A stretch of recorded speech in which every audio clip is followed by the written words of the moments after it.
Good afternoon, everybody. Can you hear me? If you can't hear me at the back, can you please put your hand up?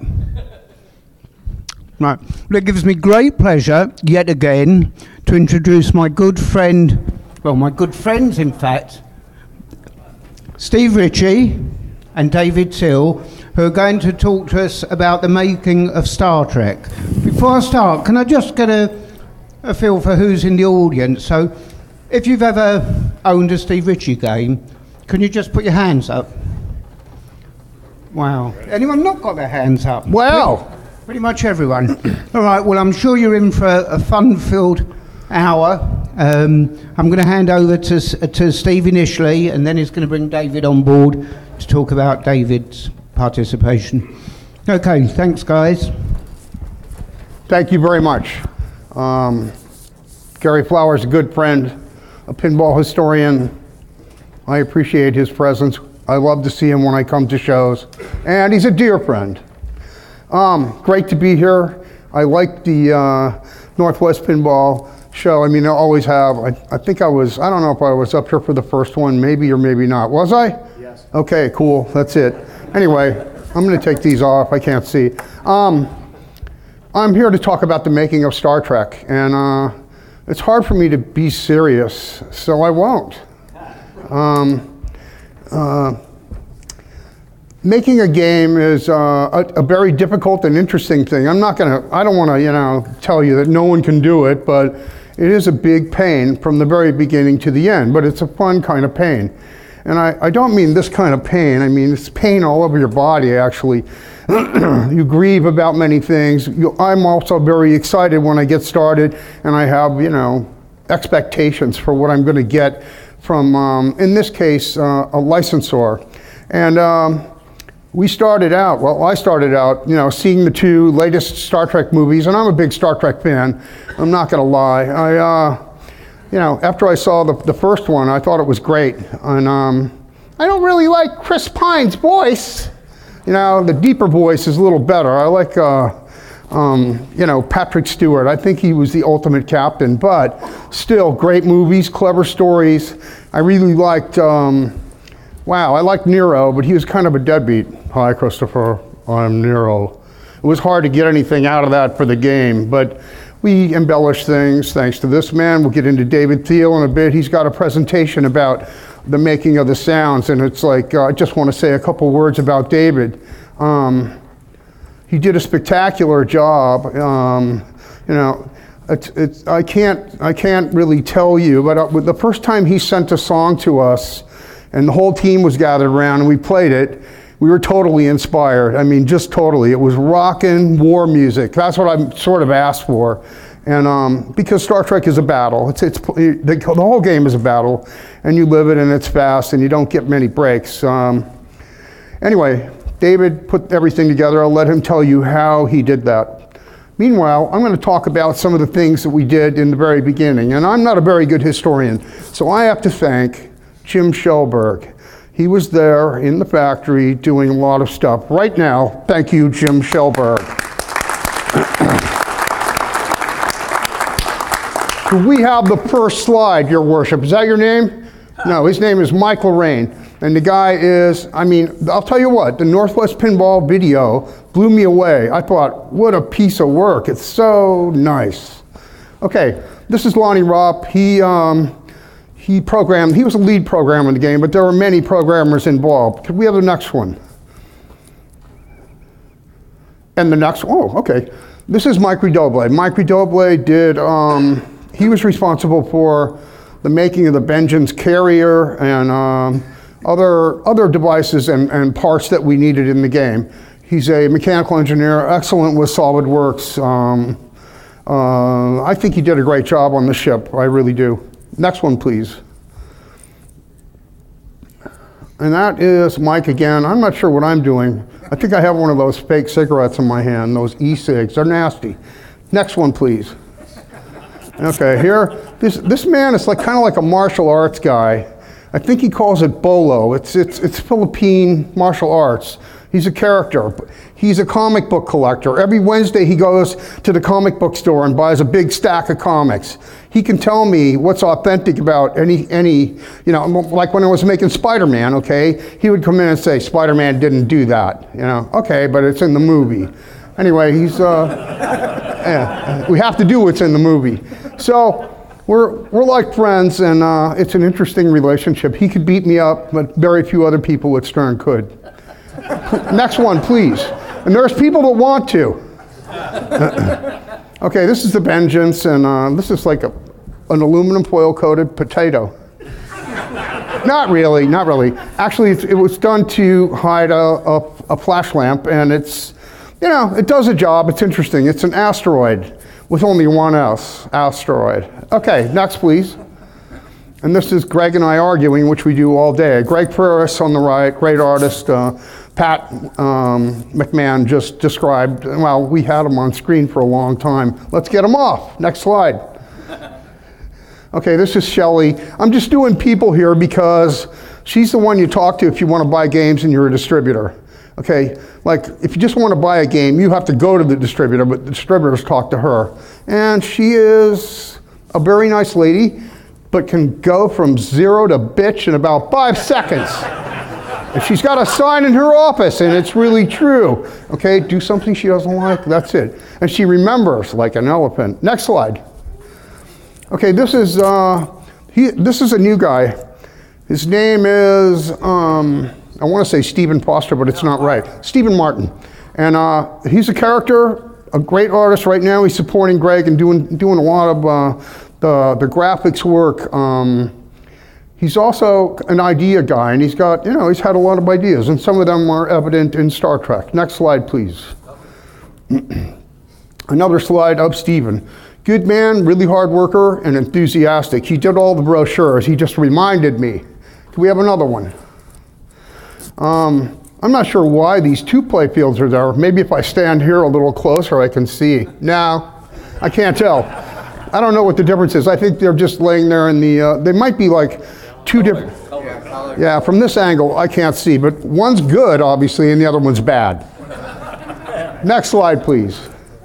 Wow, now we're getting into some interesting things. First of all, I want to say this. Do not take pictures of this. I don't want to see any pictures of this online or anywhere else. This is for you guys to look at. It's property of Stern, and we'd like to, you know, I'm here, I brought it, took a little risk maybe, so does someone else. So no pictures, please don't mention on the internet. These are preliminary drawings for the back glass. Some of the choices, okay? Guys like John Yowsey and, wow, I'm trying to think of who else. Well, Greg did a few, and there was several artists involved, but so many iterations, it actually made it hard to choose. Can we have the next slide, please? This is like a collage of stuff he could get. This is Greg Pura, sorry. In the art department, his room is like a Wisconsin supper club. He's got like deer feet holding up the balls and a stuffed alligator on the wall and really weird stuff I would never have in my office. Okay, can we have the next slide? I'm not sure, oh, I know what this is. This is a shot of the plastics art. And yeah, colorful, nice. I really liked it, and I asked Greg, and actually Greg agreed. I mean, it was sort of a mutual decision, and we said, we don't want people on the plastics or on the playfield. You know, just to give it a different look. We always put all the characters on the damn playfield, so let's not. Let's do a like sort of like a heads-up display of what space looks like if you're captain of the Enterprise. And damn it, I want to be that. It ain't ever going to happen, but I wish. Next slide. This is pretty close to where, you know, it's pretty close to this guy, but we decided to put both bad guys in there, and it's also, there is some tuning. When you deal with licensors, they have to like what you do. Can we have the next slide, please? They have to like it, and it might not be that good or whatever. Sometimes their choices are like, I don't know, black and white, and I always kind of resented somebody from the outside telling us what we needed to do to the game to make it sell. Okay, we see the movies, and we're experienced at making pinballs. We don't make movies, but we do make pinballs, and so we kind of know our market and want to, you know, depict things if we can. Okay, so this is George Gomez in his office, and George helped us a lot. You know, he's actually my boss now, and he's right here. I think he's modeling the vengeance in SolidWorks. We got a model from Paramount, CBS, Bad Robot, and model, by model I mean software. You pop it into a program and you get to see it on the screen. It's not a 3D model you can touch and hold. And it had way too much detail, so George is taking it out here and keeping the things into the the model that we need, mostly the outer shell. Next slide, please. Here I'm arguing with Dave Cadeau and this man, Tanyo Kleiss. Tanyo is great. He's a new employee at Stern, but he's been around pinballs for a long time. He did the helicopters pinball, and wasn't it like that Dirty Donnie Metallica thing? And he really worked the code inside and out. He wrote all new rules for it. So the day he came in to Stern, he started doing very good and valuable work. He did a lot of work on Stern, on the lighting especially, but also he's a hardware guy. I had no idea. I don't know that much about it, but you know, he's a whiz. And anyway, I'm glad to have him around. This gentleman's Dave Cadeau. He is a shop tech and a very good one. Next slide. This is interesting. This is like one of the first pictures of, getting the side armor to work with, there's little LEDs inside there, and then a sequencing section that allows the light to be seen inside the playfield as well as outside. It's like maybe the first or second, I'm pretty sure this is taken the first day it actually became workable. Next slide. And more, actually they look more like potatoes now, or maybe a burlap bag with heads in it. See that right there? Yeah. Got that over there. I don't know. It could be something worse. Here you got the Vengeance, another nice shot. This was the first game with all multicolored LEDs, and I don't know. It was fun to make, but a big pain again. Another picture, please. Another view of the, whatever that is, and Vengeance. And next one. Wow, this is the red view. I like it. Yeah, next picture. That one looks obscene over there. Okay, this is Dave Cadeau again, and this is John Rothermel. John Rothermel is a bad mix like me. I'm English and Italian. He might be worse. He's French and German. But we get along great, and the guy is a fantastic mechanical engineer. I have nothing but respect for him. I'm working on my latest game now with him every day, and it is a pleasure. It just is. He loves his work so much. He loves it as much as I do, and that's hard to find. People who really want to do a good job and make something special. He does every day, and he just pays attention to every single detail and reminds me of what I have to do. Also, you can't do that. You can't do that. Okay, John, I won't do it until later when you're not looking. Next picture, please. Is that the next picture? Yes. God, it's very similar to the other one. It is. So it's like, yeah, you got any more? Okay, there we go. Here we're talking about a ramp, and this is one of the things that he does best. His ramp curves and blends and all that. Now, I look to make a smooth game wherever I can, so I'm always interested in, graceful things that move at high speed. I like those things. It's a weird, I guess it's a weird desire, but anyway, all this is going on. We're building the game. This is a little later on in the development process. So what we do is I went to get the license and I started a drawing, and there really wasn't anybody else involved except Greg, because he was in my office because we didn't have room for him. So back and forth we talk about it, and I asked him if he would do the art for the game, and he said yeah.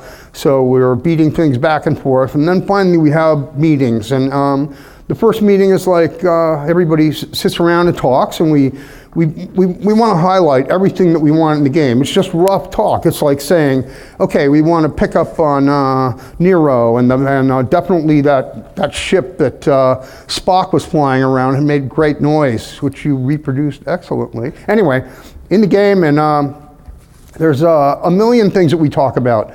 but it's mostly all the things that you know, there's funny stuff that hits us, we write it out, we just have a rough, you know, bunch of notes. We're thinking about music, but I'm thinking about it more than anybody else. We haven't called David yet, okay?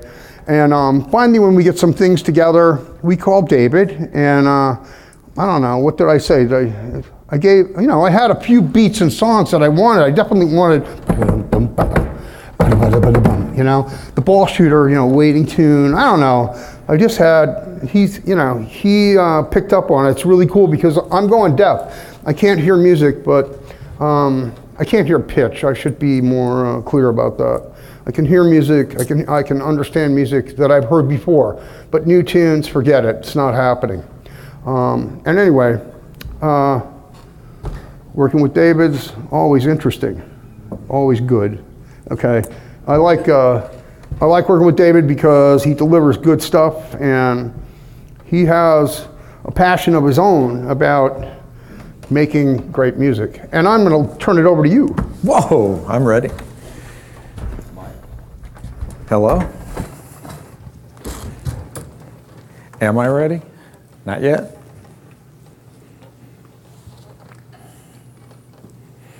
Well, while we're switching over, oh yeah.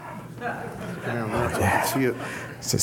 And the miracle of the new presenter mouse. I don't have to say next once, but I'll say it. Next.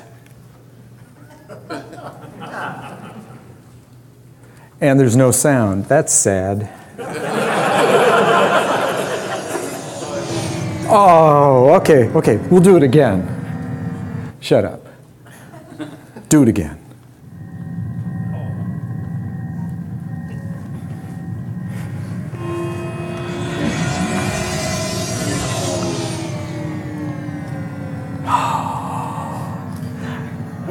The magic of PowerPoint. So, I want to thank everybody who came, spent their precious time here at the show to come and see this. And I want to thank the committee for putting this on and inviting us to talk about it. We're pretty passionate about this, and this was a product of passion. So let's see. Yeah, so the first I heard about this project was almost 2 years ago to the day. That's when this show was in Seattle.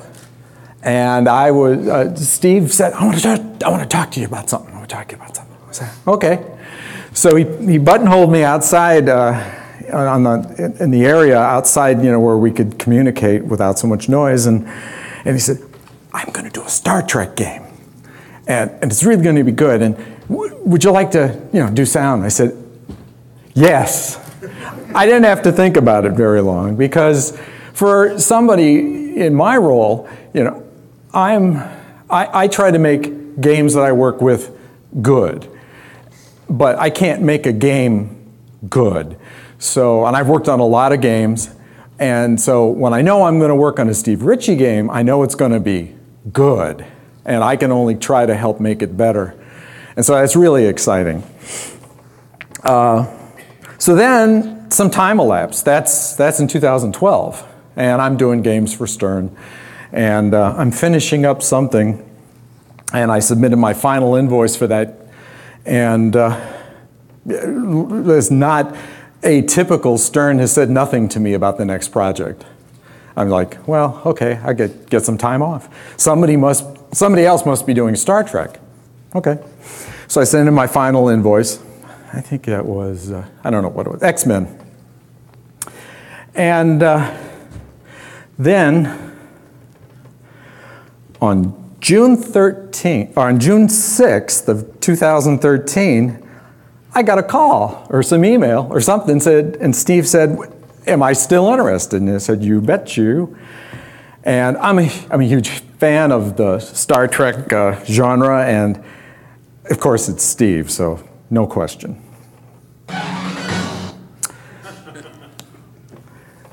So the other deal that I couldn't know when I said yes to this is, so, you know, I know it's going to be a good game, and I know Steve's going to make it good, but The wild card in these things always, when they're based on a license, is, you know, how liberal is the licensor? You know, could it be Disney? Now, if you've attended any of my talks before, I've used that as my example on this edge of the scale, like Pirates of the Caribbean. Let's see, what do you get from Disney for Pirates of the Caribbean? You get no sound effects, you don't get any music, and oh yeah, dialogue from the movie. None. Okay.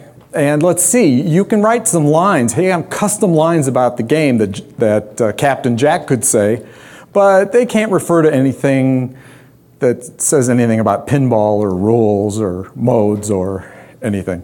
Tough license. So that's the edge over here. Now, the good news for people, you know, we discovered early on, Paramount Pictures was going to be very liberal, and they gave a lot of stuff. We got dialogue stems, which means dialogue in isolation for both the 9 and the 13 movies. We got sound effects for, I think, the second movie. These are sound effects in isolation, not cluttered with dialogue or music. They even, just for grins, sent along the music stems. So I had the music for both movies in isolation. And it all starts on June 6th. Let's see. Okay. From the 2009 movie, I have the entire soundtrack, all the dialogue in isolation. Now, the boys at Stern, I said, you know, this is really a job for you because you know what you're interested in. I figured they would spot some dialogue from the movie. Well, they didn't spot some dialogue from the movie. They cut the entire dialogue track up into 1,285 chunks of speech. And that was the raw material that we had to work from for movie 1. Captain Spock, detecting unauthorized access to water turbine control board. And let me credit those guys, Mike and Tanio and Wason and some intern named Casey, spent a lot of time in what I call the Star Trek minds, digging deep and listening to everything and cutting it up, and then most importantly, labeling it so we can make sense of a collection of more than 1,000 things. From the next movie, we did the same thing, and this time we cut them up into even smaller chunks. So there's over 1,500 raw pieces of speech that we had available to stick into the game. Firstly, I will kill your captain to demonstrate my resolve. Now, when going through all this dialogue, I have to do some signal processing to it so that you'll be able to hear it once it gets into the game. If it isn't all boosted up and if it isn't all equally loud, when you play it in the game later on, some lines will just disappear. So I have to hand sort of touch every line. While I was doing that, I began thinking, I wasted it kind of on the first movie, but in the second movie I really was thinking about, geez, some of these lines, how could we repurpose them? Because the story on custom speech for the game was still kind of fuzzy. So I made some suggestions. So when you get a credit, right, you've put enough money in or you press the free credit button, I thought we could reuse these. Captain on the bridge. Ooh, nice, huh? The Enterprise and her crew need someone in that chair that knows what he's doing. And that would be you. You coming with me or not? Huh? Are you coming with me or not? Okay. And so if a ball drains during multiball, you could have it say, Shields are down, we're losing power. Or if the ball's returned to the player because, you know, it's called bozo ball, but you little faith. So you get the ball back. And so that's kind of the thought process when you have a ton of really good speech. See, because speech from these movies are excited utterances. You know, they suit pinball. There's a lot of speech that you can cut out from other mediums that have no business being in pinball. But most of the time on the deck of the Starship Enterprise, they're fairly excited. Okay, then it turned out to be exorbitantly expensive to get any of the actors, the physical visual actors, to do custom lines for the pin. I don't know, I'm never part of those negotiations, but that's what I was told. So, a thought was, you know, how can you have a Star Trek pinball without having a computer voice? It's a no-brainer to give out status and potential suggestions and stuff. The woman who had done this traditionally throughout the franchise was named Majel Barrett. That was Gene Roddenberry's wife. But she, and you know what she looks like if you watch Next Generation, because she played Troy's mother, that character. But unfortunately, she had passed away. Well, the Paramount company, in their wisdom, had found a sound-alike, someone who sounds a great deal like her, and she has been the computer voice for a bunch of the movies and a raft of video games based on this. So Paramount hooked Stern up with her and her agent, and she recorded Target is in weapons range. a whole lot of custom speech. Your time has been extended. Okay. Okay, so that was that part of it. Now another tier of custom callouts traditionally in pinball has been people closer to the project.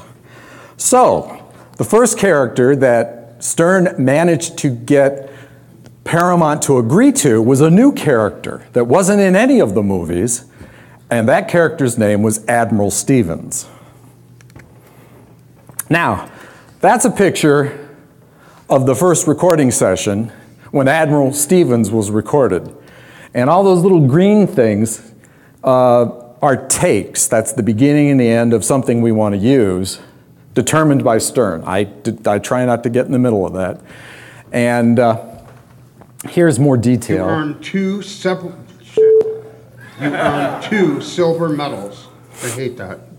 You earned 2 silver medals. So that's not atypical of the way these sessions go, right? You'll typically say the line a few times, and I don't know if you can see it, but the third one has little green lines around it, because that was the selected take. Now, that's a dry recording, and I think we took something like that initially and put that in the game, and it wasn't exactly working real well. So we decided, well, let's play around with this a little bit and make it seem like Admiral Stevens was not on the ship. He's not standing next to you. He's several light years away, and he's coming to you always over a comm system. You earned 2 silver medals. Ah, see, so that's better. Now, these are sped up by about 15% because time is everything on a pinball machine, and you want things to go fast, faster than you want your voice talent to say it. They're pitched down a couple semitones. So that's the opposite of what normally happens when you speed something up. It usually gets higher. But modern signal processing allows us to separate those two concepts. And then we do some processing, some filtering and distortion, a few other things to make it sound like it's coming through some 23rd century communication system where Admiral Stevens is several light years away, surprisingly being able to have a conversation with you, completely countervening the notion of light speed, but let's not worry about that. I detect a coin in your pocket. You are worthless. And everybody knows who Admiral Stevens is, right? Okay. Well, then there was a surprise from my point of view. I mean, maybe, see, I don't work at Stern. I work here. I'm in Kirkland, Washington. So I never go to Chicago. And I was unaware of the talent pool of voice talent that was in Maywood Park, Illinois. But there's this guy. I will cut you easily with my duck tongue. That's Mike Kisavat. Now, Mike is a programmer who his first claim to fame was converting the assets of Family Guy into Shrek. Okay, so he's gotten his hands down in there into the code base, and he's a programmer at Stern. He's a very useful guy, and he did a lot of the extraction of speech, and he's a huge comic book guy and real big into, I mean, this is his job, right? I mean, he belongs doing this.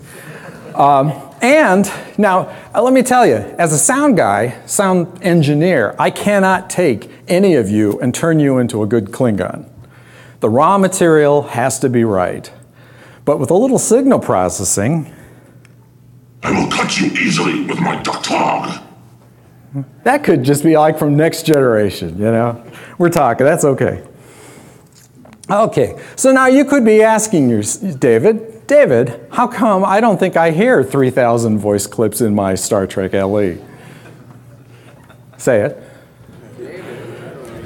Thank you.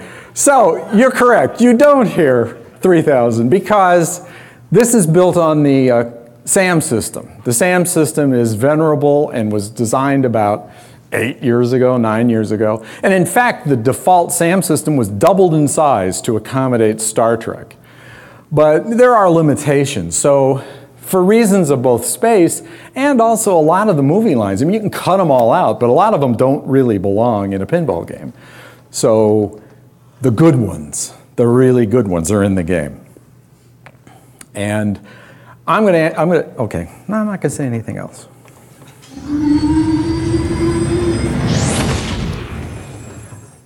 So I said Paramount was wonderfully liberal, and they gave us a 5.1 stem of the sound effects. So I have, you know, left, center, right, rear surround, left, rear surround, right, and a subwoofer. I have 6 mono channels that I can put all together, combine, and listen to just the sound effects from the second movie. Cool stuff. And it allows me to pull things out that otherwise in a stereo mix I might not be able to do. But what I do with that is I merge that with a copy of the movie. So I watch a copy of the movie that has no dialogue and no music, just sound effects. And that helps me when I go through trying to spot sound effects. What the heck are these? Because if you just hear the audio, it's like, what the hell was that? So then I went through and isolated about 405 of these. I mean, how can you not have a Star Trek bridge door opening and the door closing? And, you know, there's a whole lot of these because they had great graphics on the dots. They had this, like, you know, thing flying by when you travel around doing orbits and ramps. So you needed these. And of course, because you can't just play one of these babies, you need a bunch of them. It's going to be happening all the time, especially with as much wonderful flow and combo shots as there are in Steve's game. Now, if all of this wasn't wonderful enough, Paramount also supplied what I call the greatest hits library of sound effects, because they're used to people making derivative products from their movies, video games and talking dolls and things. So they provide licensors with this library, which has stuff like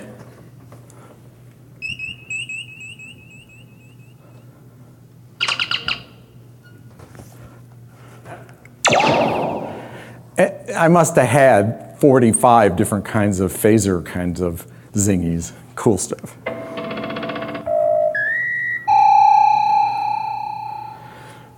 Who knows what that is? That's Scotty or Spock or somebody else or some red shirt guy sitting there preparing to transport somebody into the center of a volcano or something equally cool. Okay, so all this work I've described dealing with sound effects and dialogue and all these things is kind of done early on in this project in a vacuum, because I have a picture of the playfield and I've had a phone call with Lonnie who describes some of the modes and stuff, but I really, you know, I'm gathering up material because I know I'm going to need it. My work starts, well, my work has been going on for 8 weeks, but my serious work starts once I can start mixing the sounds on the game. I can hear them in context. And that happened, yes, July 29th. A truck shows up with the lift gate to my house. A new in-box Stern game comes. Just coincidentally, Jerry Thompson showed up. What a coincidence. No, I mean, it's tough for someone as old as me to take a game out of the box and put the legs on it. So Jerry showed up and helped me. And we set it up, and I thought, this is going to be great. You know, I'm really excited. And so we opened up the box, put the legs on it, opened up the door. Well, there are no balls in this game. And I used to own a Monday Night Football, but I sold it this year. And I only keep a couple spare balls in case one flies out and rolls away. So I had no balls around my house. This is bad. Fortunately, it was like on a weekday, and we knew Rod Olson worked about 15 minutes from my house. And for some reason, he came right over. And Rod Olson has balls. So then we got to play the game, and I watched them play. That's better because I'm a terrible player. But then I played it, and it's like, oh, what a flow monster. And it's a whitewood. You can see it. It's out in the hall. It's like, whoa, this is fantastic. This is going to be great.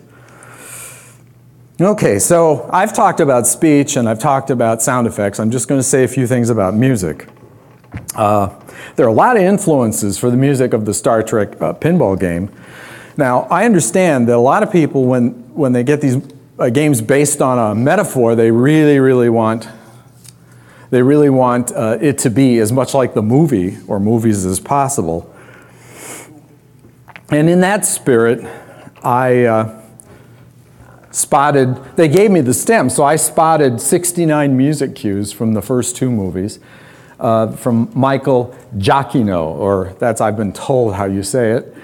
And I thought that 19 of them, you know, could work, or at least be inspirational for the pin, but only really a couple of them you could take directly. Now, talking with Steve, what Steve absolutely wanted is he wanted the 10 notes.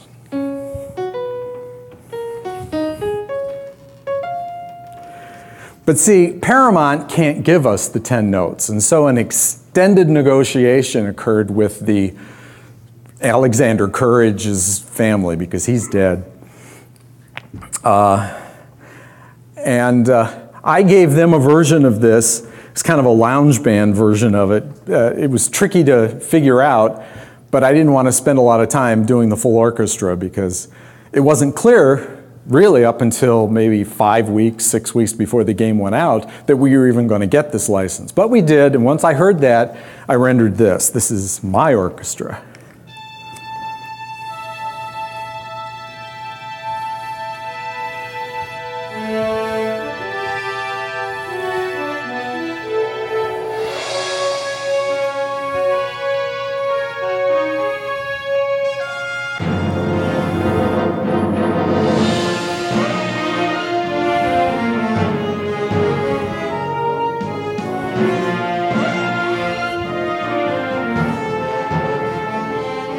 Okay, my orchestra.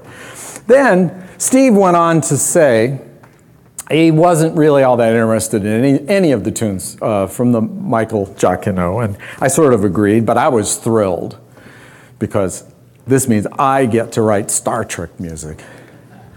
Then Steve was more specific in what he likes, and Steve likes big action tunes, scary tunes, a big military tune, a high-tension tunes, and he was pretty specific, but which I would expect that from Steve.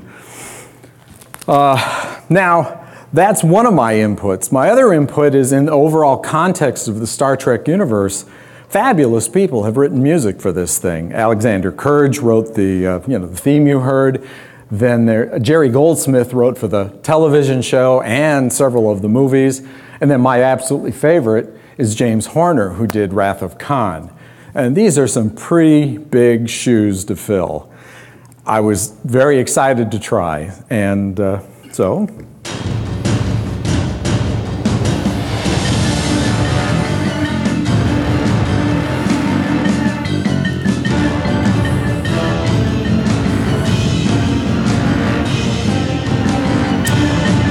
That's a big action tune.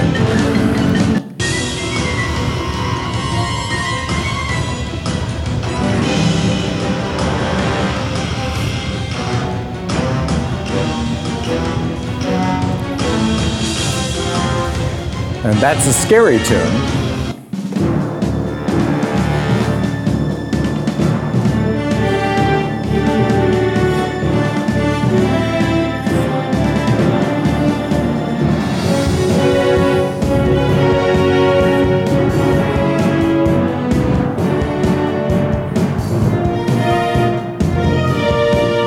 Got to move this along. So, I promised to do a sing-along in Klingon. Now, these kind of things start with an idea. And I thought, what fun that these boisterous, fun Klingons before going into battle would be hanging out, drinking Romulan ale. And they would probably be singing war songs and stuff. And what fun that would be if you could do that while playing the game. All you guys lack is the lyric. So, doing this kind of stuff is much easier with YouTube. It's a huge resource of stuff. So I found this guy, Robert O'Reilly, as Gowron from a 1999 PC game published by Simon & Schuster called Star Trek: Klingon. And I don't know what this was, a Laserdisc game or some kind of multimedia game. There's like an hour of this footage out there. But I found him saying surrender or die. And for the purposes of the tune, I only needed him saying surrender. Because you can imagine Klingons in the room all drinking, singing surrender. Surrender, surrender, surrender. Okay, that's him. Bijech bech cho. Okay? That's it. And I want you to look at it because I think you can all sing along in Klingon. It's real easy. B as in like honey. Jech. Now, that's a little harder because most people who speak English don't add to their words. But you can do it. Bijech. Then bech, bech, bech, and then cho. Okay, cho. Bijech, bech, cho. Okay? So then I have a synthesizer which does choirs, which means I have to teach it the notes I want the choir to sing, and I also have to teach it the words I want it to sing.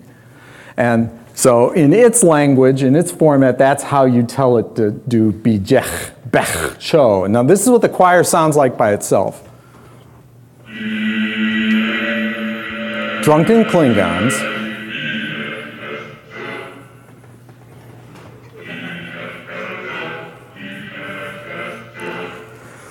Now, granted, they were mostly taught to sing English and Latin, and they aren't really good at but that's why I want you to add, okay, so everybody, before I do this, you're going to get 4 opportunities to do this. So, B, Jech,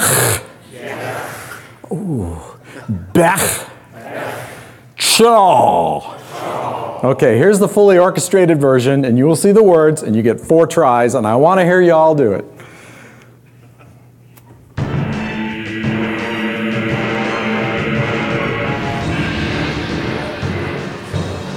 Come on. Next one. Bija Bech Cho. Bija Bech Cho. Okay, well, our time is running out. I'm going to tell the last story that I have. Now it's October, and I've been working on this since June, and I think I'm just about done. I've done hundreds of sound effects, and I've wrangled thousands of pieces of speech, and I've written a bunch of music. And I get this email. I get that email from Tanio with some specific music request. Your musical, I would like you to do this tune, if you could, for Victory. It's like, it goes, ba ba ba ba ba ba ba. That's the drums right there, ba ba ba ba. So the tune begins with horns. Here we go, horn section again. Ba ba ba ba ba ba ba ba ba ba ba ba ba. And right there, the applause begins big time, or maybe a little earlier. I changed it up right there. Did you hear that? I went. Anyway, that's it pretty much. Now, let me say, in 15 games over 8 years, this is the first video request I've ever gotten, and nothing quite specific. And so let me say that the Victory Lap tune in Star Trek Pinball, as it stands, is not mine, mostly. I mean, I changed it around and arranged it and orchestrated and did a bunch of stuff. But fundamentally, Steve wrote this tune. And we'll call that section A, okay? That's section A. So, just to, now sort of composition is out of my hands and in Steve's hands, so I want to make sure I'm doing it right. So I sent him sort of a preliminary version that I haven't invested a lot of time in.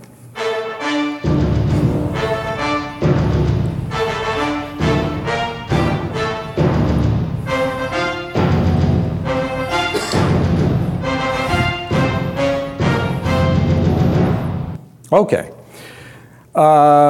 so that's in the ballpark, and I think, okay, and they like that. So then I say, but this is I asked the question, this is an arbitrary state that exists in the game that could go for a long time if you're good. You're in multi-ball after you've accomplished all your Vengeance multi-ball goals. It's the victory lap, and so this could go on for a long time. So I need to have more chunks. So I wrote a B section and a C section, and I did the full bolt orchestration, and I used these sweeping string runs that sort of imply a certain tempo. Also, at this point, I think Steve had mentioned to me to inspire me to think about the throne room scene at the end of the Star Trek movie, Star Wars movie, right, where they're giving out the goods to Han Solo and the people. So, taking all that in, I did this.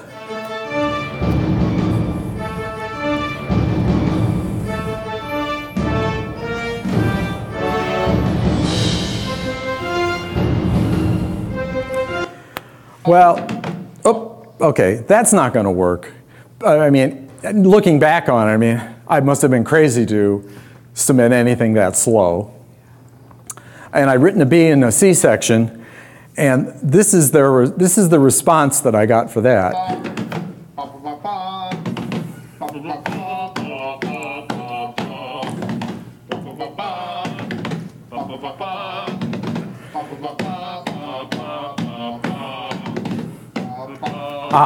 A B section. That wasn't in the first video.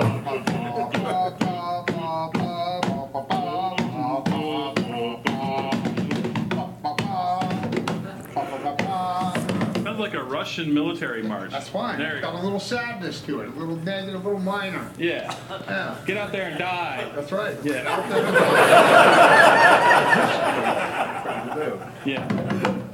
Yeah, let's drink some vodka. Drink some vodka to the fallen. You face danger, we drink. Yeah. Vodka.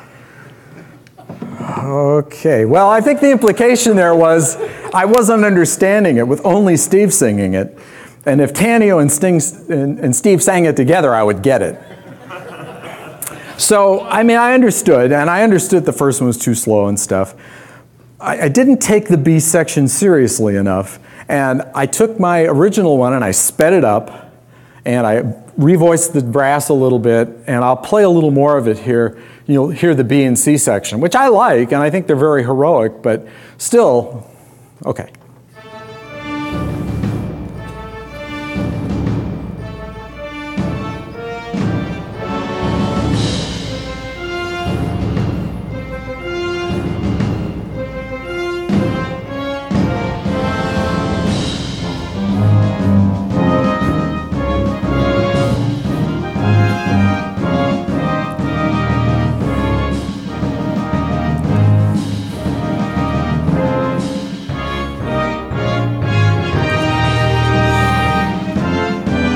The C section.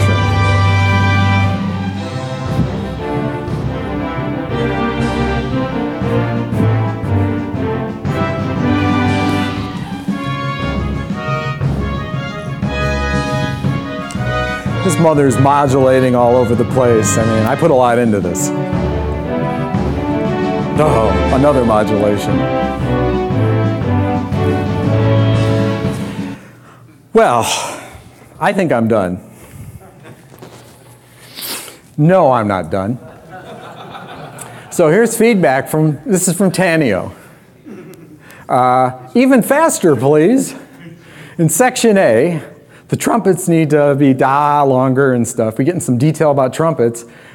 Please remove the glockenspiel.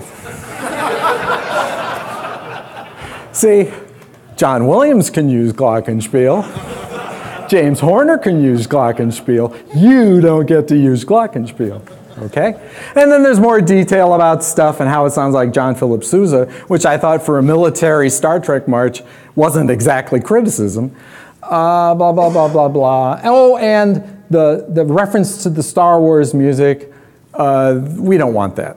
So, okay, I'm thinking it's October. I don't want to be doing this in December. So, what can I do? Okay, that B section, there's gold in there. The Russian stuff, that's it. So I'm going to throw away my B and C section. I'm going to put that in. I'm going to do all that other stuff. And I'm going to bump it up at least one semi. I'm going to actually, I found the pitch at which the trumpets sounded the best. And so this is what's in the game.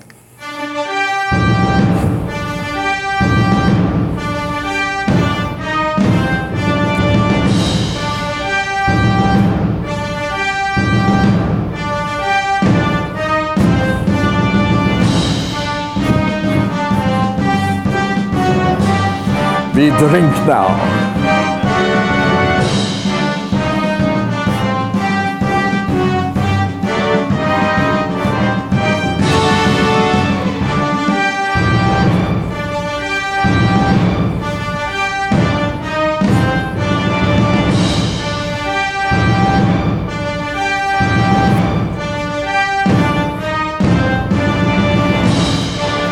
Ladies and gentlemen, a Steve Ritchie tune.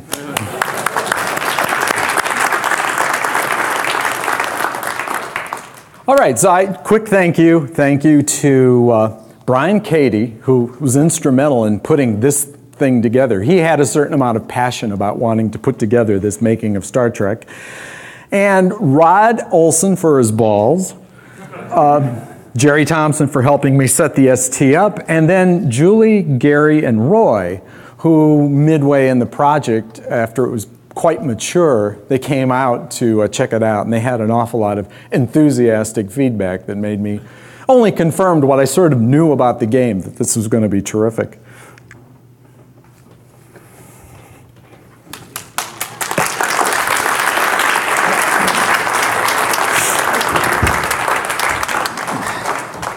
Thank you very much. Thank you. Thank you very much for your contribution to Star Trek. Anyway, we drink vodka now. We have a big team full of talented people, and if they're not talented, they don't stick around much. And I got to say, yeah, it seems like I'm nice here, but I'm not.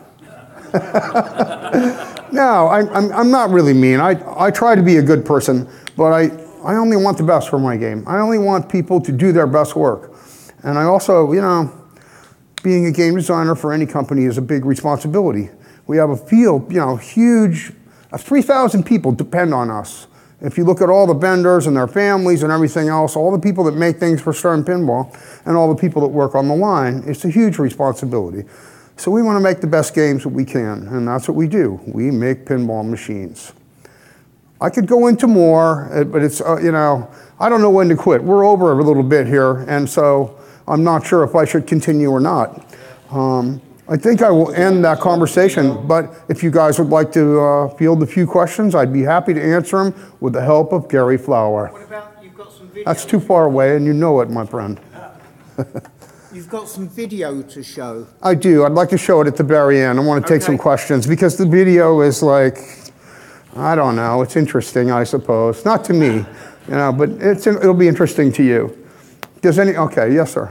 How much influence did the next generation have on this version of Star Trek? I did not hear that. How much influence did Star Trek Next Generation have on this game? Almost none. I mean, it's not the, you know, I knew people were going to say, you know, it's Next Generation, but it's not. I mean, fine, there's a third flipper on the right, you know, and it goes up a ramp, okay? Well, it does that on high speed too, and a few other games I've made. I like that shot. I think it's really cool. What I innovated here was a shot that could be repeated very quickly. It's not an easy shot, but really no influence from Next Generation. There's a question back there. Yeah, I have a question. Can you hear me? No, but Gary will. I can't hear anything. Hello? Hello? Hi there. Yeah. If there's anyone here who's a fan of board games, board game designers will usually sometimes start with a theme and then make a board game out of that theme, like Renaissance traders in Italy or something like that. Okay, the question is already too long. I know. I'm just kidding. I'm just kidding. Do you, when you design a game, do you think of a theme first and come up with like shots or game modes or something to kind of revolve around that theme? Or do you say, hey, it would be really cool to shoot a ball this way, let's design a game around that? So is it theme I did hear him. I understand it. I got the gist of it after all that.